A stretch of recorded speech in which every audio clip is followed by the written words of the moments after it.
Sinto-me muito honrado de estar aqui mais uma vez. O pastor me pegou de surpresa na quinta-feira, mas só sexta-feira que eu vi. E estou muito feliz. É muito bom. Eu sempre digo para ele, soldado no quartel, que é serviço. E isso eu falo para todos vocês. Todos. Aqui está um cara que nasceu dentro da igreja e sempre teve muita dificuldade de estar aqui. Eu, quando tinha que fazer uma oração, a oração poderia ser somente 30 segundos. Eu ficava tão nervoso, o coração batia aqui, a língua ficava tão pesada, que eu terminava aquela oração de 30 segundos cansado, muito cansado. Então, quero dizer para todos vocês, não tenham medo. Soldado no quartel que é serviço. Nós temos aqui uma pessoa que eu estou olhando para ele agora, gosto muito dele, pouco tempo que ele está aqui na igreja, e ele tem sido um maravilhoso soldado. Muito bom soldado, Luiz. Está de parabéns.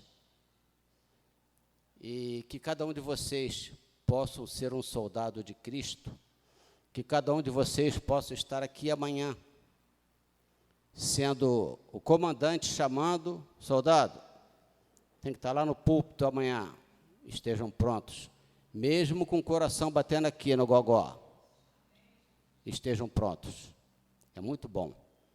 Hoje, mais calmo um pouco, mais velho, dá para estar aqui. Mas vamos lá, eu recebi, como a gente recebe muitas coisinhas no telefone, né? E achei bastante interessante aquele texto, Quem é Jesus? E estou com esse Quem é Jesus na minha cabeça todos os dias, porque é muito bonito o que está colocado ali. E eu falei, faria uma homilia desse Quem é Jesus, porque essa homilia, todos aqueles textos, todas aquelas colocações, são para cada um de nós aqui dentro, para cada um de nós. E é claro que aqui só tem 27, se eu não me engano. Aqui só tem 27 colocações, mas ela é infinita. Nós vamos colocar quem é Jesus infinitamente. E eu procurei respostas dentro da Bíblia, procurei não aquela resposta daqueles versículos já conhecidos por todos. É claro que nós aqui vamos encontrar versículos já conhecidos por todos. Mas procurei outras respostas, outros versículos, para que nós colocássemos nesse quem é Jesus. Quem é Jesus para mim? Quem é Jesus para você? E quem é Jesus principalmente para aquele que não conhece a palavra. Então, nesse quem é Jesus, eu coloquei primeiramente para o cego. Nós temos dois cegos.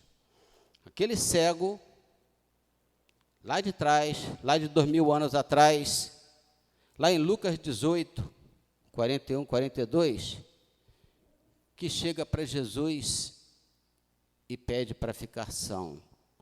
E o versículo nos diz o seguinte, Jesus pergunta a ele, que queres que eu te faça? E ele respondeu, Senhor, que eu torne a ver. Então Jesus lhe disse, recupera a tua vista, a tua fé te salvou. E ainda em João 8,12, Jesus está falando para outro cego, não para este cego, mas para aquele cego que não consegue vê-lo. É o cego que hoje anda diante de nós. E muitas das vezes nós mesmos, naquele nosso momento de dificuldades, nós deixamos de ver Jesus naquele momento. Então, lá em João 8,12, Jesus nos diz que, de novo lhes falava Jesus, dizendo, eu sou a luz do mundo. Quem me segue não andará nas trevas. Pelo contrário, terá a luz da vida. Que cada um de nós possamos seguir esta luz, a luz que é Jesus. Mas adiante, Jesus estava caminhando, ele encontrou um faminto. E lá em João 6,35, Jesus declarou para ele: eu sou o pão da vida, o que vem a mim jamais terá fome. E na vida secular de cada um de nós, quantos famintos de Jesus nós encontramos? No seu trabalho, quantos famintos de Jesus você encontra todos os dias? Na nossa casa. A nossa casa talvez seja o local mais adequado para nós falarmos do pão da vida, do pão que nos alimenta, que é Jesus.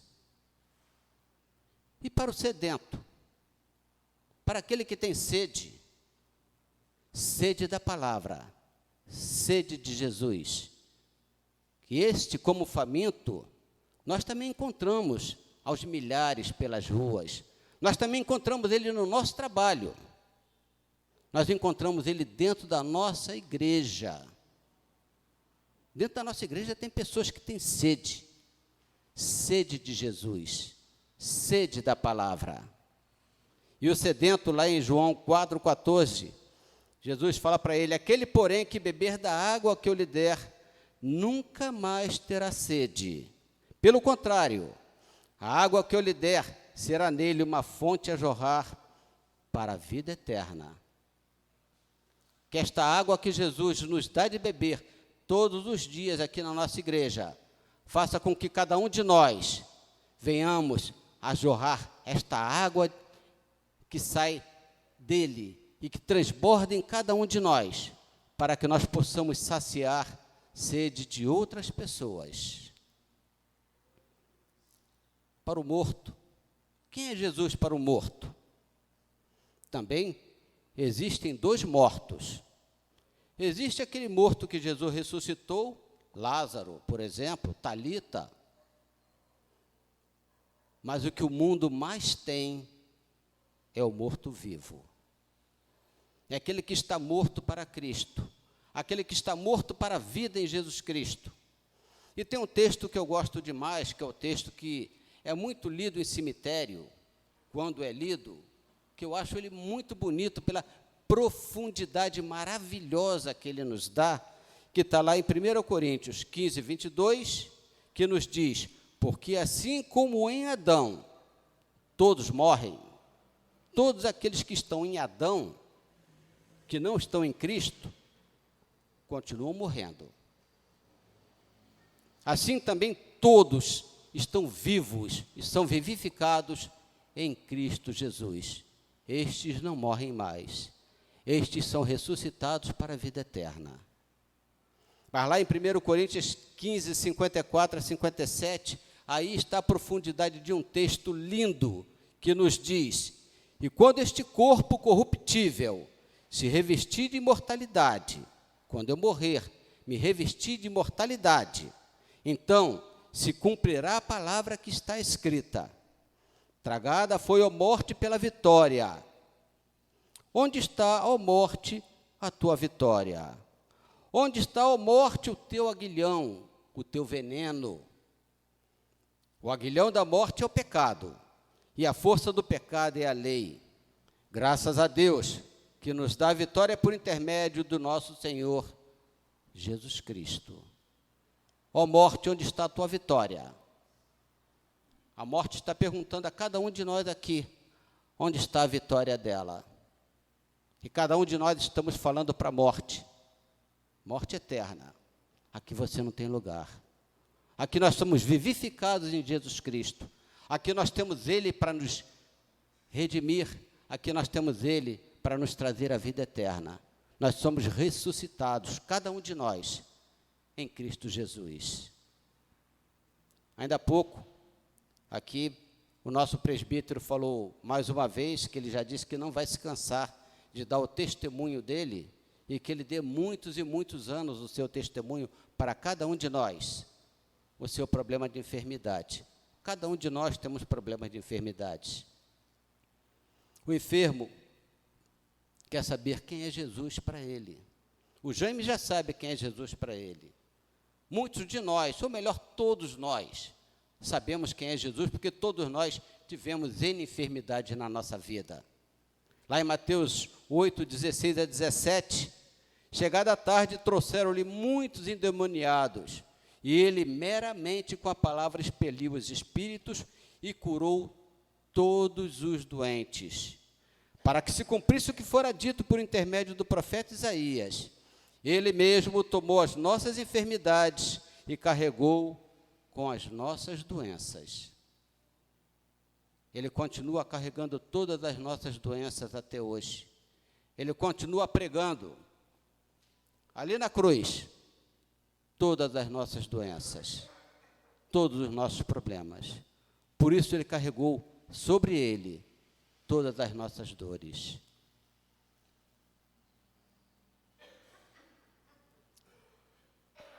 Existe uma coisa que eu nunca fiz na minha vida e tenho muita dificuldade de fazer. Nunca fui.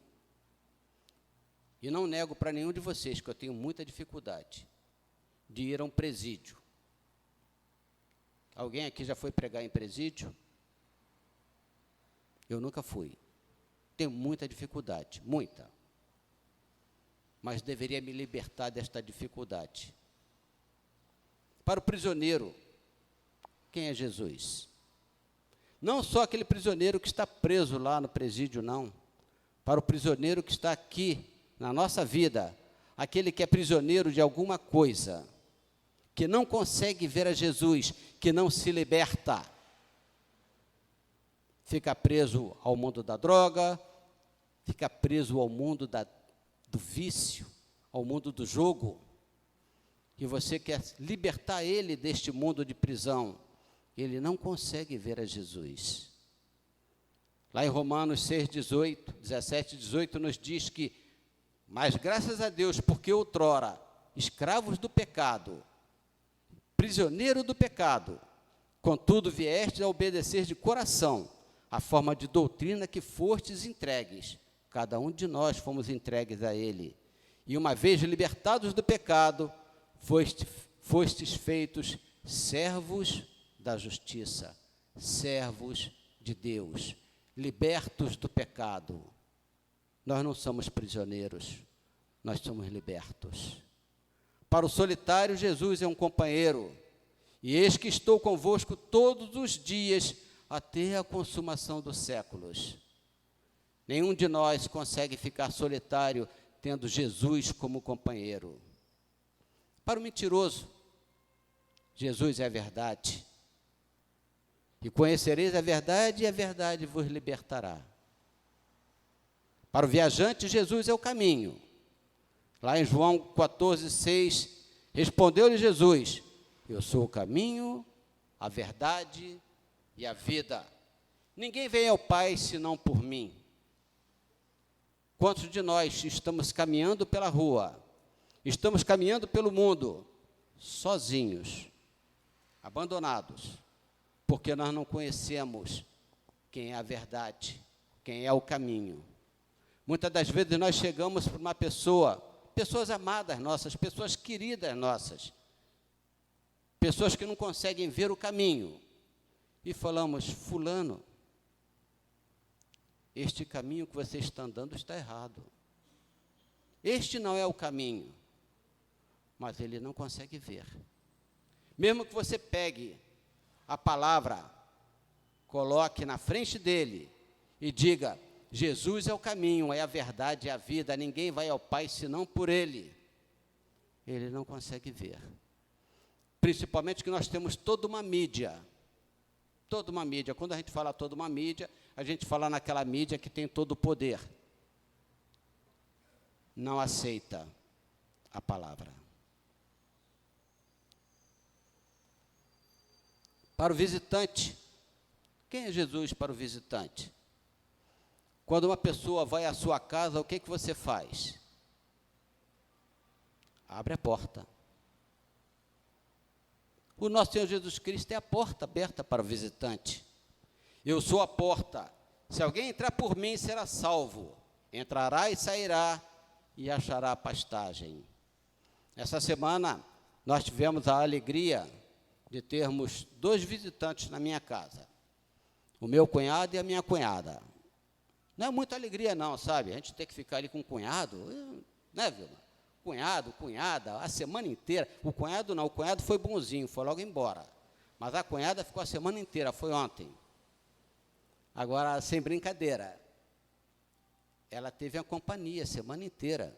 Eu saí para trabalhar e ela teve companhia da irmã dela a semana inteira. A porta estava aberta. Quantos de nós aqui podemos ter a porta aberta para o nosso parente, para o nosso, no caso dela, para os irmãos dela? Nós podemos ter essa porta aberta? Isso é uma dádiva de Deus, isso é uma maravilha que Deus nos dá, nós podemos ter a porta aberta, assim como Ele é a porta aberta para cada um de nós. Jesus é a porta aberta. Uma outra coisa muito importante, que também é muito bonito, e infelizmente às vezes nós vemos pregações, não pregações, mas colocações erradas, de irmãos que falam, estudar para quê? A igreja presbiteriana antigamente, ela era tida como uma igreja muito elitizada. Eu vivi essa vida, porque eu frequentei muito uma igreja onde essa parte mais elitizada não frequentava. Meu tio era o pastor dessa igreja. E ele falava para mim, falou algumas vezes, que a gente era elitizado. E eu escutei várias vezes, por que sermos elitizados? Para o sábio, quem é Jesus? Jesus é pura sabedoria para o sábio. Então, este versículo aqui é que vai cair dentro disso que eu falei para vocês. Irmãos, reparai, pois, na vossa vocação, visto que não foram chamados muitos sábios, Jesus não chamou muitos sábios, segundo a carne, nem muitos poderosos, nem muitos de nobre nascimento. Pelo contrário, Deus escolheu as coisas loucas do mundo para envergonhar os sábios e escolheu as coisas fracas do mundo para envergonhar os fortes. Deus escolheu as coisas humildes do mundo e as desprezadas, e aquelas que não são, para reduzir a nada as que são. Olha só que coisa linda. Ele escolheu aqueles que não são nada, para reduzir a nada aqueles que são. Vocês viram a grandeza do texto? Quer dizer, aquele cara que está aqui em cima, que se acha o Todo-Poderoso, ele é reduzido a nada, diante daquela pessoa que ele acha que não é nada. Porque Deus coloca aquele que está aqui embaixo, que nunca esteve, na verdade, para Deus, ele nunca esteve aqui, ele está aqui embaixo para nós, que enxergamos assim, para nós que temos os nossos olhos cegos para aquilo que Deus está vendo. Deus está vendo esse cara que está aqui, vê ele aqui. E aquele cara que se acha aqui, Deus o vê aqui. O texto é muito lindo. Sabedoria. Vou ler de novo porque isso merece. Irmãos, reparai, pois, na vossa vocação, visto que não foram chamados muitos sábios segundo a carne, nem muitos poderosos, nem muitos de nobre nascimento. Pelo contrário, Deus escolheu as coisas loucas do mundo para envergonhar os sábios, e escolheu as coisas fracas do mundo para envergonhar os fortes. Deus escolheu as coisas humildes do mundo e as desprezadas, e aqueles que não são, para reduzir a nada as que são, a fim de que ninguém se vanglorie na presença de Deus. Para o professor para mim é a profissão mais linda do mundo, para mim. Ninguém chega a lugar nenhum se não for o professor, para ensiná-lo, para colocá-lo, para ajudá-lo a galgar cada vez mais escadas. Infelizmente, no nosso país, no nosso Brasil, o professor é a classe que muita gente diz, o que ele é? Ele é um professorzinho. Isso é muito triste. Ele não é um professorzinho, ele é um professorzão, que para cuidar de criancinhas, de criança, já jovenzinhos, e daí vai crescendo, tem que ensinar. E Jesus foi o nosso maior professor. Em Lucas 20, 21, nos diz que Jesus é o ensino. Então o consultaram, dizendo: Mestre, sabemos que falas e ensinas retamente, e não te deixas levar de respeitos humanos, porém, ensinas o caminho de Deus segundo a verdade. Jesus, o nosso mestre, ensina retamente, não se deixa perder dos caminhos de Deus e anda segundo a verdade. E do mais à frente, nós vamos encontrar a medicina. Jesus é o médico dos médicos.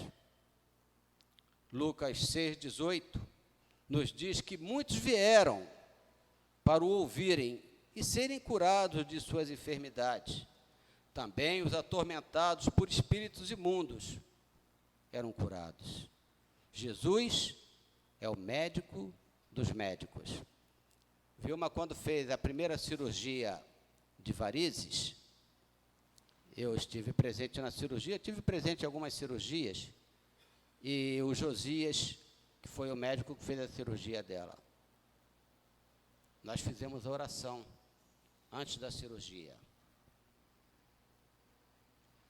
Fizemos oração antes da cirurgia.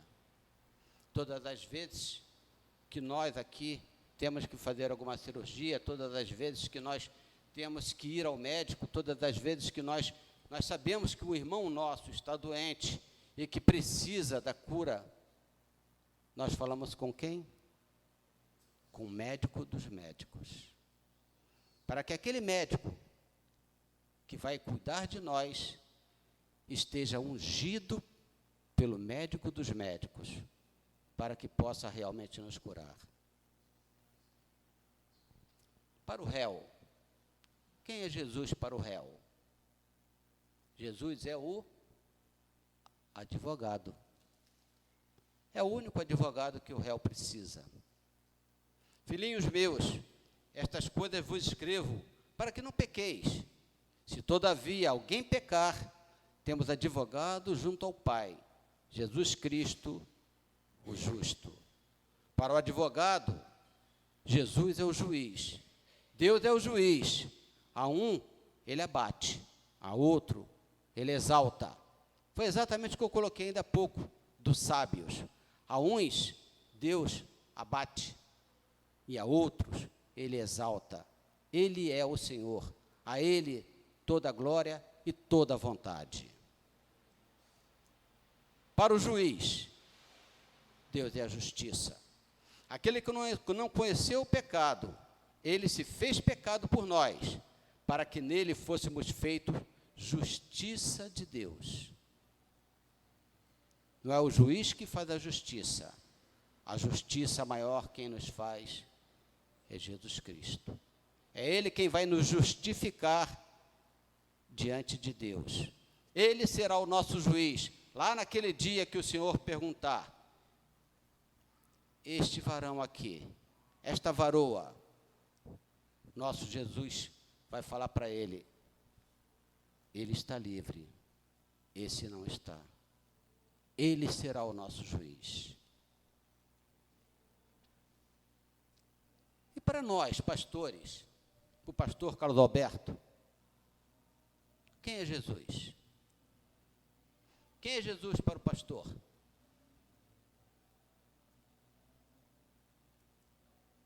Ninguém me diz nada. Quem é Jesus para nós?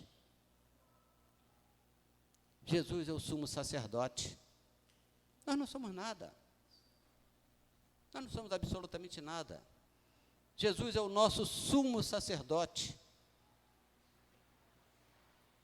Tendo, pois, a Jesus, o Filho de Deus, como grande sumo sacerdote, que penetrou os céus, conservemos firmes a nossa confissão, porque não temos sumo sacerdote que não possa compadecer-se das nossas fraquezas.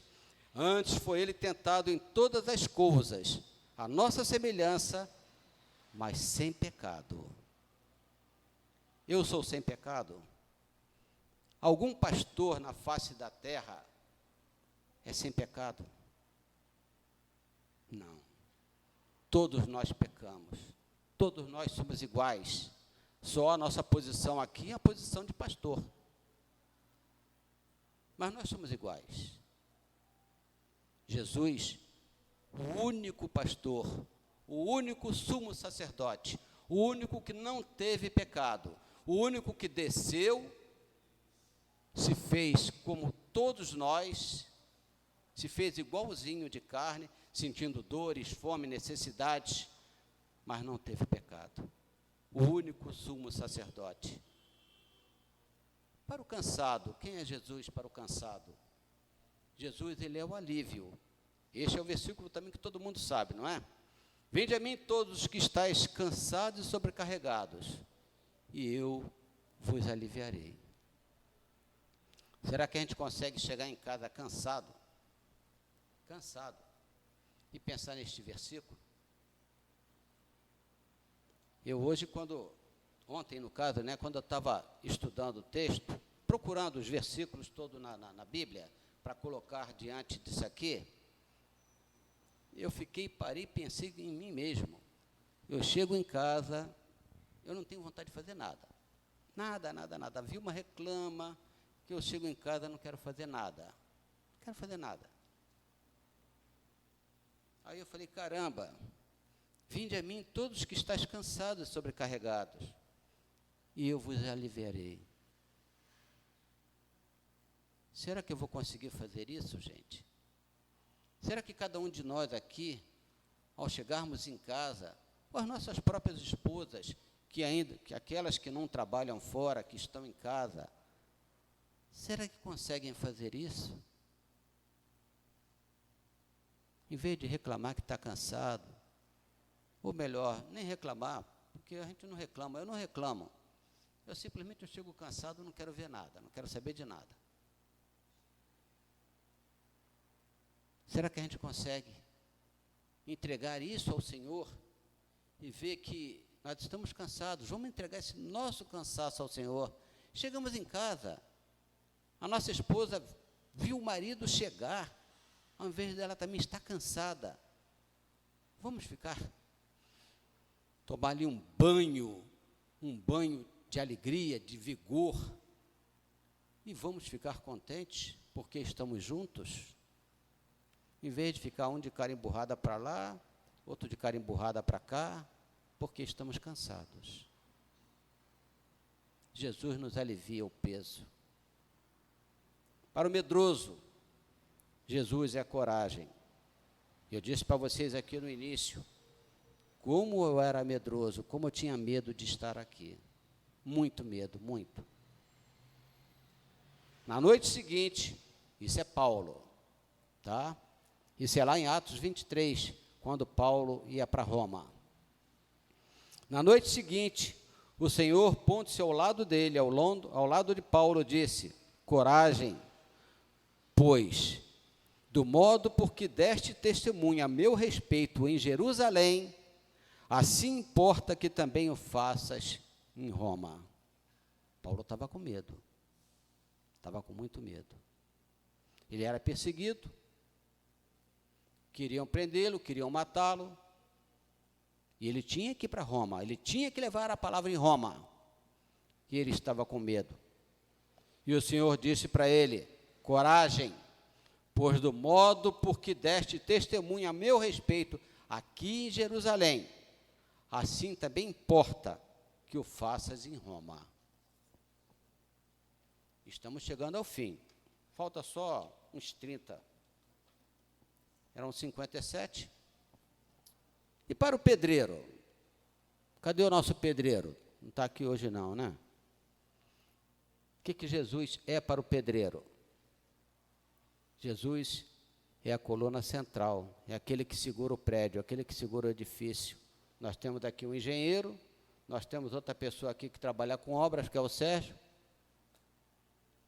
e sabe muito bem quem é Jesus. Jesus, ele é a pedra principal, edificado sobre o fundamento dos apóstolos e profetas, sendo ele, Jesus, a pedra angular. Jesus é a pedra principal desta igreja. Jesus é a pedra principal de todas as igrejas cristãs no mundo. Sem esta pedra angular, sem esta pedra principal, nada se constrói, nada se faz, tudo irá ruir. E a nossa igreja não ruiu e nem irá ruir dia nenhum, porque o nosso Senhor Jesus Cristo é a nossa pedra principal, Ele é a nossa pedra angular. Para o agricultor, Jesus é a árvore que dá fruto. Lá em João 15:5, ele diz que Ele é a videira, nós somos os ramos. Quem permanece em mim e eu nele, esse dá muito fruto, porque sem mim nada podeis fazer. Cada um de nós. Olha só que coisa linda, o que você é, o que eu sou. Nós somos um ramozinho, um ramo do nosso Senhor Jesus Cristo. Já pensou que coisa maravilhosa que você é? Você é um ramo do nosso Senhor Jesus Cristo. Você tem que frutificar sempre, você tem que estar sempre preso ao caule principal, que é Jesus Cristo. E você vai frutificar até o último dia da sua vida. Para o jardineiro, Jesus é a rosa de Saron. Eu pensei que eu não fosse encontrar a rosa de Saron na Bíblia. Está num versículo só. Lá em Cântico dos Cânticos. Capítulo 2, versículo 1. Ninguém mais vai esquecer. Capítulo 2, versículo 1. Eu sempre escutei falar em rosa de Saron. Uma rosa totalmente especial, totalmente linda. Está lá. Eu sou a rosa de Saron, o lírio dos vales. Este é Jesus para nós. Ele é lindo, lindo, lindo. Ele não tem nada que pareça com ele. Ele é a rosa de Saron, ele é o lírio dos vales. Para o tristonho, Jesus é a alegria. Esse é o versículo também que todo mundo conhece. Salmo 30, versículo 5. Lá o B. Ao anoitecer, pode vir. Ao anoitecer, pode vir o choro e o resto. Mas a alegria vem pela manhã. Eu pensei que vocês fossem me ajudar. Está todo mundo calado, olhando para mim. Cadê? Bom, e para o leitor, para cada um de nós, quem é Jesus? Para o leitor, Jesus, ele é a pura palavra, de Gênesis a Apocalipse. Não só de Gênesis a Apocalipse, não. Porque a palavra mesmo nos diz que Jesus fez tantas coisas e faz durante os séculos dos séculos dos séculos, ele continua fazendo. Se tudo o que ele fizer for escrever, não tem enciclopédia no mundo que caiba tudo aquilo que ele faz. No princípio ele era o Verbo, e o Verbo estava com Deus, e o Verbo era Deus. Ou, como outras traduções, no princípio era a palavra, e a palavra estava com Deus, e a palavra era Deus. Para o pobre, quem é Jesus? Quem é Jesus para cada um de nós? Porque aqui nós todos aqui somos pobres. Pobres de dinheiro. Quem é Jesus para nós? Jesus é o nosso tesouro, gente. Bem-aventurados vós, os pobres, porque vosso é o reino de Deus. Nós somos pobres em dinheiro, mas nós somos ricos. Nós somos entesourados em Jesus Cristo, cada um de nós. Somos riquíssimos na presença de Cristo Jesus na nossa vida. Para o pecador, Jesus é o perdão. Mas onde abundou o pecado, superabundou a graça, a fim de que, como o pecado reinou pela morte, assim também reinasse a graça pela justiça para a vida eterna, mediante Jesus Cristo, nosso Senhor. Para o pecador, para cada um de nós, Jesus é o perdão. Para cada um de nós, pecadores, Jesus é a salvação. Para cada um de nós, Jesus Cristo é a graça. A graça que superabundou. A graça que está em cada um de nós. Façamos o que viermos a fazer daqui em diante. O que ficou para trás, ficou para trás. Já está perdoado. Mas daqui para frente, tudo aquilo que nós fizermos, todos os pecados que fizermos, a graça do nosso Senhor Jesus Cristo superabundou. A graça do Senhor Jesus Cristo pagou o preço para cada um de nós. Porque Ele sabe que nenhum de nós vamos nos livrar do pecado. Ele sabe que cada um de nós, ao sairmos daqui, vamos tropeçar ali na primeira pedra. Porque nós somos carne.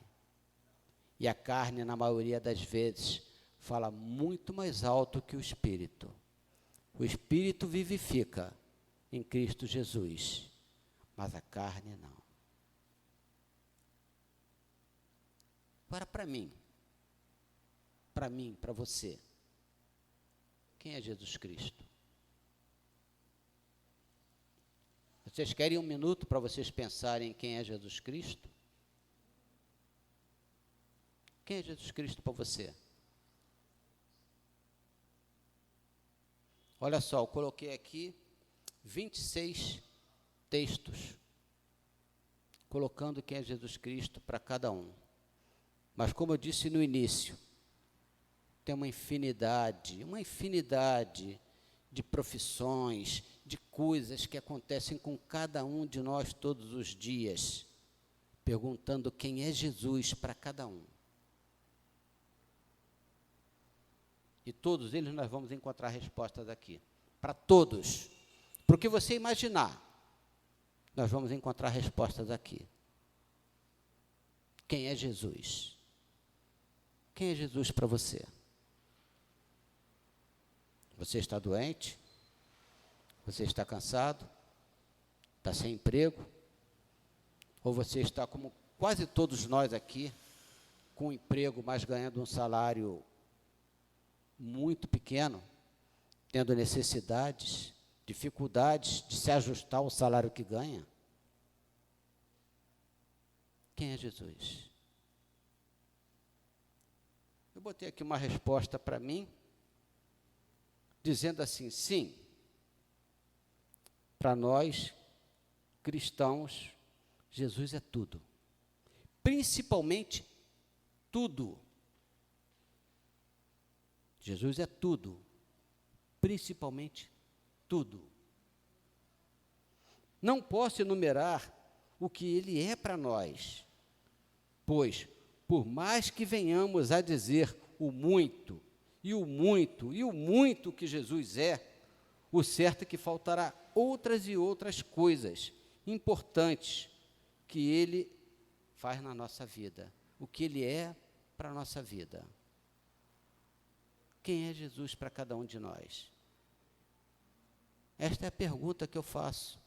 E principalmente eu faço aquela pergunta que eu não creio que aqui nós tenhamos aqui alguém que ainda não tenha Jesus como aquele ser mais precioso, o principal, aquele que faz falta na sua vida.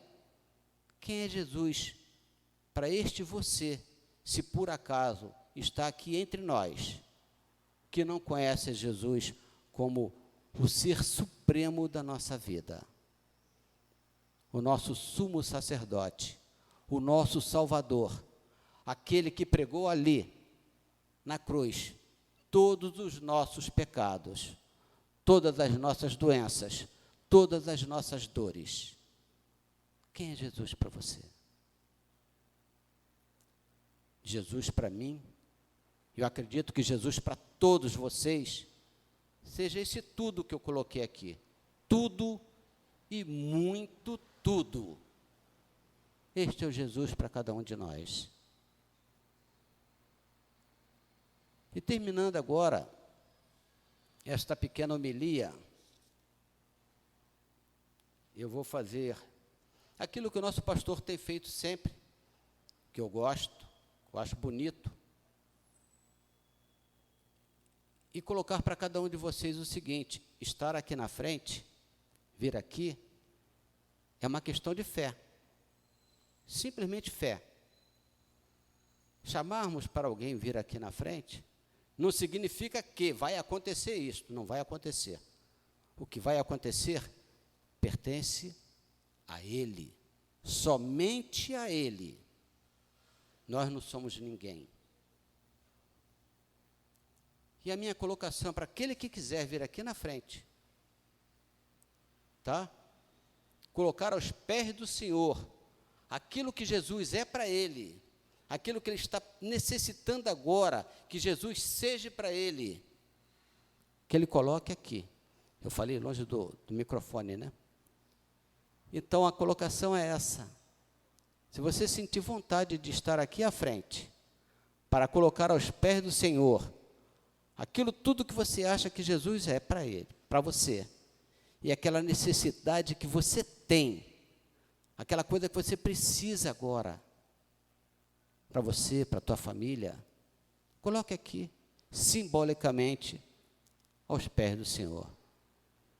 Eu vou chamar o presbítero Jaime para que ore por cada um de nós.